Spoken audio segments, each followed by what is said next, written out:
আজকে তোমাদের সাথে এই হাসপাতালে বেডে শুয়েছিলাম, তখন যে আমার কী পরিমাণে কী একটা ফিলিং হচ্ছিল সেটাই তোমাদের সাথে আজকে শেয়ার করব।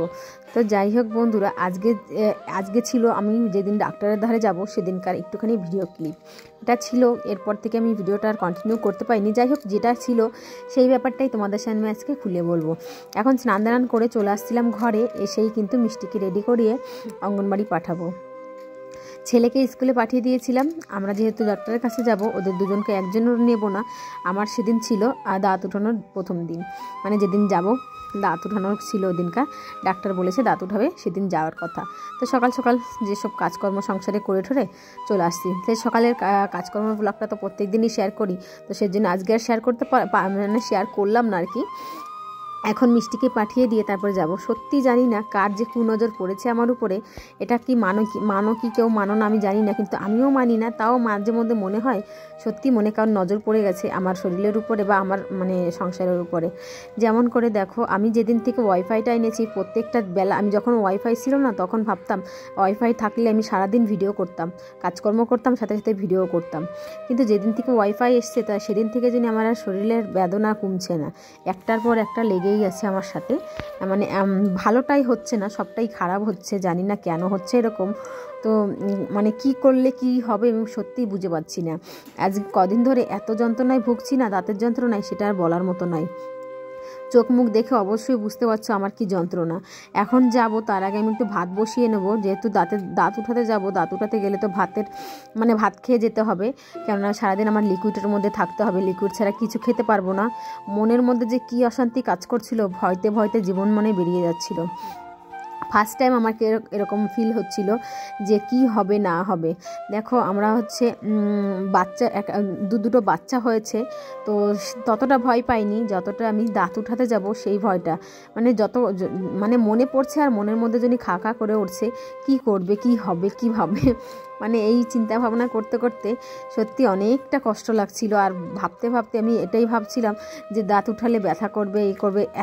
এত বড় একটা মানুষ, আমি একটা ইঞ্জেকশনেরও এত পরিমাণে ভয় পাই। কিন্তু দুটো বাচ্চা ডেলিভারি হয়েছে নর্মালভাবে। তো বুঝতে পারো এগুলো সব হচ্ছে মনের ভাবনা। মনে ভাবছি আর মনের মধ্যে ধীরে ধীরে আমি কমজোর হতে আছি যে কেমন হবে না হবে। দাঁতের গোড়ায় সবাই বলে দাঁতের গোড়ায় নাকি ইঞ্জেকশন দেবে।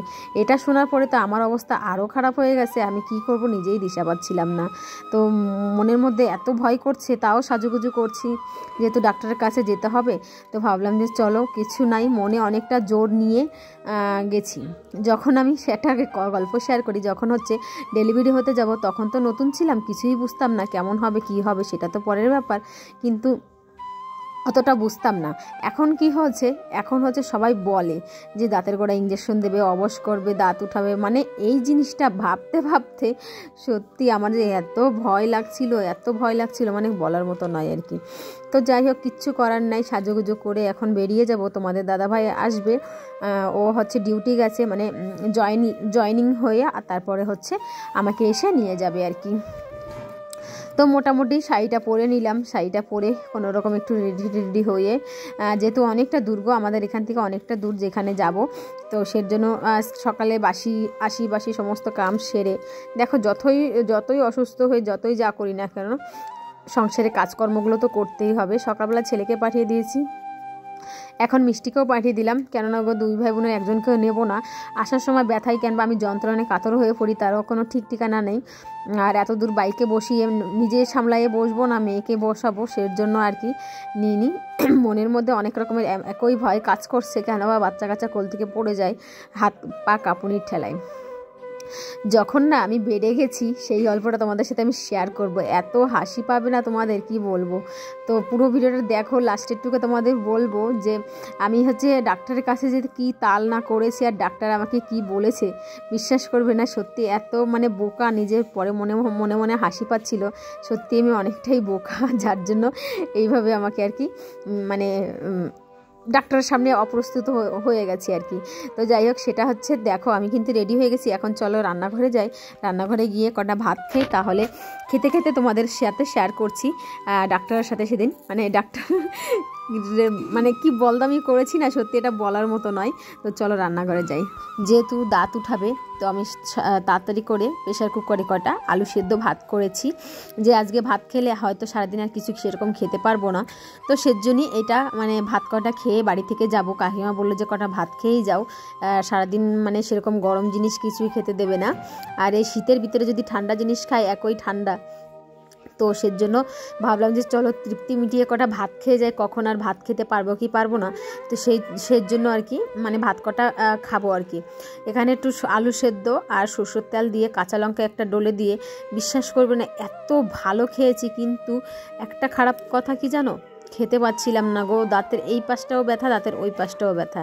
যে এমন দাঁতে ব্যথা কার কার আছে একটু প্লিজ বলো তো। আমি যে এত অক্ষত যন্ত্রণা সহ্য করছি, বিশ্বাস করো আমার আর ভালোই লাগে না, এই যন্ত্রণা সহ্য করতে আর পাচ্ছি না। ভাত এই পাশে নিয়ে ও পাশে নিয়ে আমি চাবাতেই পাচ্ছিলাম না। মানে এই যে লাইফে আমার ফার্স্ট টাইম যে এরকম হয়েছে। আমার কখনো আগে আমার মাকে দেখতাম জাতি যন্ত্রণা কাঁদতে কাঁদতে গোড়াতে থাকতো, তো বুঝতে পারতাম না যে এত যন্ত্রণা। সত্যি এখন আমার হয়েছে, আমি দুদিনও সহ্য করতে পারছি না এত যন্ত্রণা। আমি বারবার করে ডাক্তারের কাছে যাচ্ছি যাতে কখন ডাক্তার আমার দাঁতটা তুলে ফেলে দেবে, আমি আর সহ্য করতে পারছি না। আসলে কি হয়েছে জানো, দাঁতটা না পুরো পোকে খেয়ে গেছে। পোকে খেয়ে যাওয়াতে কিন্তু দাঁতটার একদম মাড়িটা পুরো মানে নষ্ট হয়ে গেছে, ইনফেকশন হয়ে গেছে। তো সের জন্য মানে এরকম অবস্থা। তো চলো তাড়াতাড়ি খেয়ে দিয়ে যাই। এই যে হাসপাতালে যখন বেডটায় শুয়েছিল না, আমি বেডটায় শুয়ে আছি, এখন ডাক্তার একটু গেছে আর আমার এত হাত পা কাঁপুনি হচ্ছিল দেখে ডাক্তার বলে তোমার সাথে কে এসছে? তোমাদের দাদা হয়তো ঘরে ঢুকছিল না, ও বাইরে ছিল। তো আমি বললাম যে আমার হাজব্যান্ড এসছে, তো বললো যে তাকে ডাক দাও।